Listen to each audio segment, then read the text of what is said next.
What's up, guys? I thought it would be a pretty good time to do a follow-up video to the A56. This is a very popular phone on the channel. Surprisingly got a lot of questions because the A57 was announced, which I did go ahead and buy the A57 for you guys to do comparisons. I want to talk about my my first impressions of just looking at the A57, and a lot of people are like kind of like, oh, should I still buy the A56? Should I buy the A57? Like I said, I'll get the phone. I have the phone coming in a few days. But guys, I probably wouldn't make this upgrade. Like I said, I'm like 80% sure. You guys, if you're looking for a Samsung mid-range phone, it's just better to get the A56 if you're just really looking for a newer mid-range phone. I don't really see the difference, and plus this phone is not significantly cheaper, but you see $295, I think the cheapest on here, Amazon. And yeah, you could get an A56 for $295. This new A57 is $550, so they went up in price. I believe a lot of the phones are going to keep going up in price because of this storage RAM thing that's going on. So we're having some kind of like inflation, I guess, with the storage or something like that. So I don't think it's worth $550 after tax, guys. That's almost $600. If you're going to go that route, and it depends on which, because a lot of people, well, can it game? You don't really want to game on these A series phones, guys. I'm telling you. You want to go with an old flagship. My recommendation would be a S24 Plus. If you can get the Snapdragon version, you are like, set for gaming at this price point. Yeah, you'll pay a little bit more, or you can get a smaller S24. Even like, you got to remember, you got the S25 FE as well. That is cheaper and makes a little bit more sense. But like I said, you guys know, I prefer an older flagship phone. But this phone is, you're going to pay $600. You might as well just get the S25 FE. You get the telephoto lens and slightly better, design. And you get the dynamic AMOLED panel.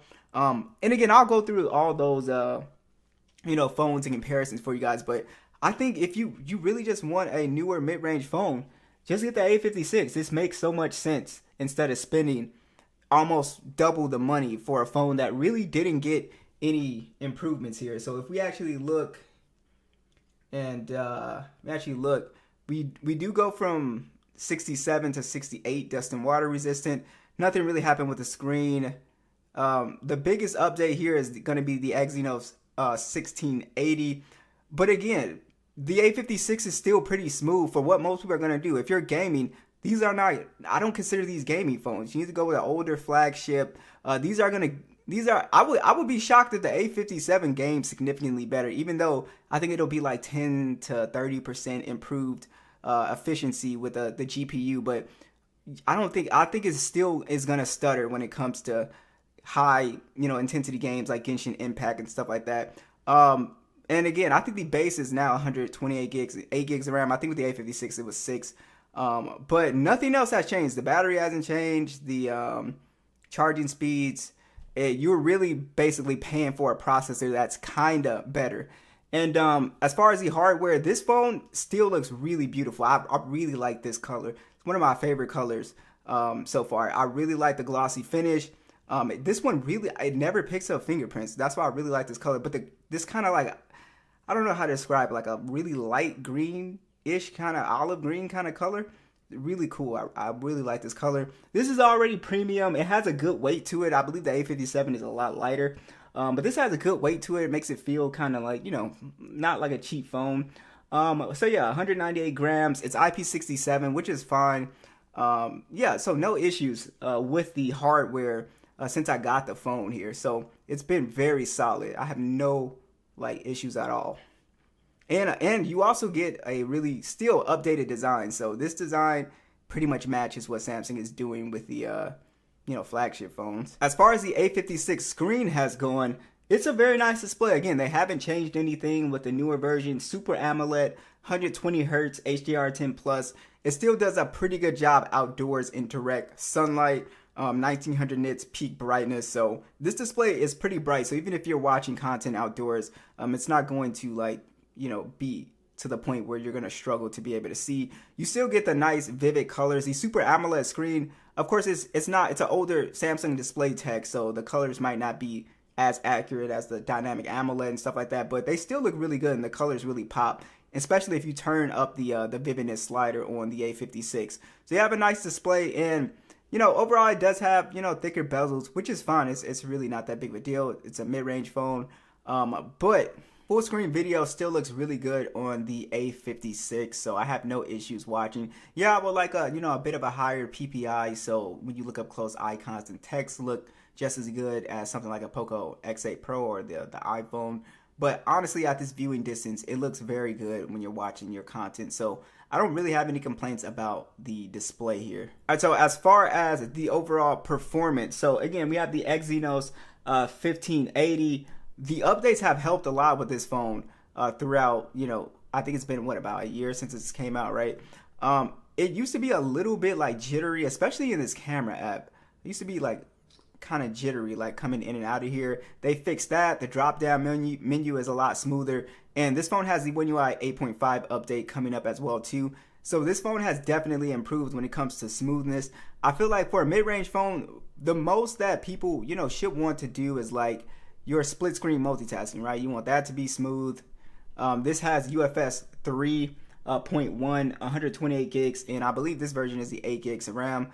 This works really well, like for doing your basic stuff, multitasking and remaining smooth. That's like my number one thing for mid-range phones. You want to be able to come in here and use your applications and enjoy like the smooth animations and all that. So this phone is consistently able to keep up with that.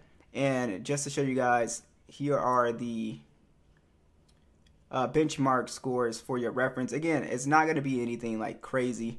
Those are the scores for Geekbench and Wildlife Extreme here. So again, nothing crazy here, but this phone does a pretty decent job for me with gaming. Now again, your gaming performance, for me, like I can come in here and play Call of Duty and it's not like a big deal. You can bust out a couple matches and it's fine. Like PUBG works great. You're not going to get like crazy settings or anything like that, but I think I'm at medium and max frame rates. That's like the max on here.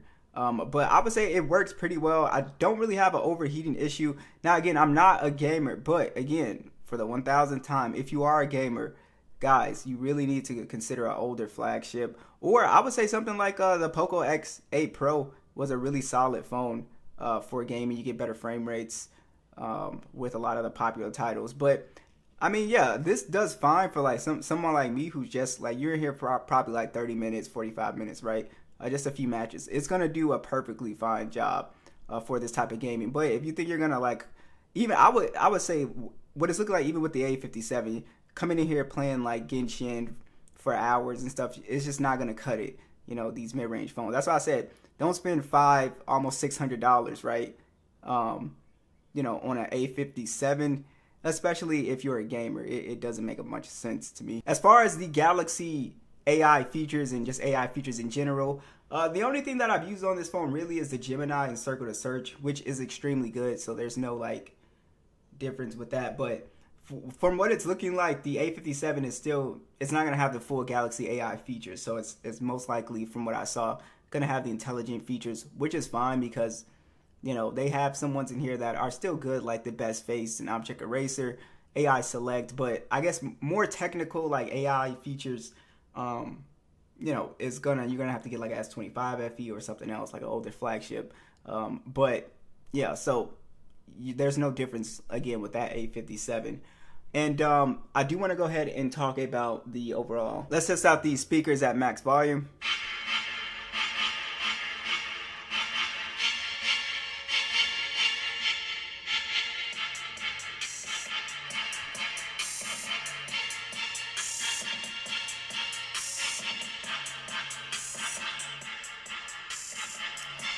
I don't think the speakers are bad by any means. Yeah, they do sound a little bit cheaper compared to like maybe like a flagship speakers, of course. I wish there was a little bit more bass, but they don't sound bad. You still have a little bit of bass on here for sure. Yeah, it's just like you can kind of faintly hear the 808s. So they're not bad for mid-range speakers. So I think they still sound pretty solid. And also the fingerprint scanner. I remember when the phone first came out, sometimes it would be a little bit finicky. You would have to hit it twice. It is an optical one, but I feel like this has gotten smoother too with the updates. I think more so with like One UI 8, I noticed it. I don't have to like like kind of like tap it as much. I think Samsung is also introducing a feature with 8.5 where you can like enhance the fingerprint or something like that. I saw some type of video on it, so I think that's cool if that comes to it, if you are struggling with the fingerprint scanner. But to me, it's not bad. You guys can see it's working. It's when you tap it like more like this instead of like your full palm, but it does it now. So I can tap it like this and it'll still go in. I was struggling like kind of doing it that way, but yeah, it still works. I think the cameras are still very good, especially how people would typically take photos here. So it's a 15 megapixel standard, 12 megapixel ultra wide. We also have a 5 megapixel macro camera, and 4K 30 for the video, and a 12 megapixel selfie that shoots in 4K 30. I like the main camera shots on here. The ultra wide camera is also not really bad at all either. It is a little bit softer compared to the the main camera, but it still looks pretty good. I don't really have a big complaint with it. It's only kind of softer when you like kind of zoom in, but it still looks good, right? We also do have no digital, or we have no telephoto lens, so the zoom will kind of be relying on digital zoom basically, so it can lose a bit of detail for sure. But like I said, the main camera is pretty good. You punch into like 2 times, 3 times, it still looks decent, but anything beyond that, it starts to fall apart. Also, the video, again, is solid. Again, will suffer in, I would say, low light performance. It starts to look really grainy, just less detail. So that is like the only issue. Look, some of the low light shots, like it does a pretty good job, but it's more so that low light video. Low light shots, again, will kind of look a little bit softer, a little bit grainier for sure. But like I said, the overall like camera, like as a point and click, and you're in decent lighting, it looks pretty good. So as you guys can see, so it's not a bad camera system at all. My favorite thing about the A56 is, I would say, the battery life, guys. The battery life is pretty good. I would argue that the battery life is even better than like a S25 FE. So one of its like kind of like competitors, I guess, or options that people would be choosing from. This has better battery life than the S25 FE. This has really good battery life, really good standby time. Charges at 45 watts, 5,000 milliamp hour battery. And I hear One UI 8.5 is supposed to make battery life even better. So yeah, this phone charges decently fast, and overall the screen on time is excellent. So I would say this is like an excellent phone for people who are like worried about battery life. So I would say hold off on buying like that A57. I know some of you guys are already like probably thinking about buying it on eBay or something like that. I would say hold off. If you are in the market for a mid-range phone and you want a new Samsung phone, go with the A56. It's basically the same phone for basically $300 cheaper at this point.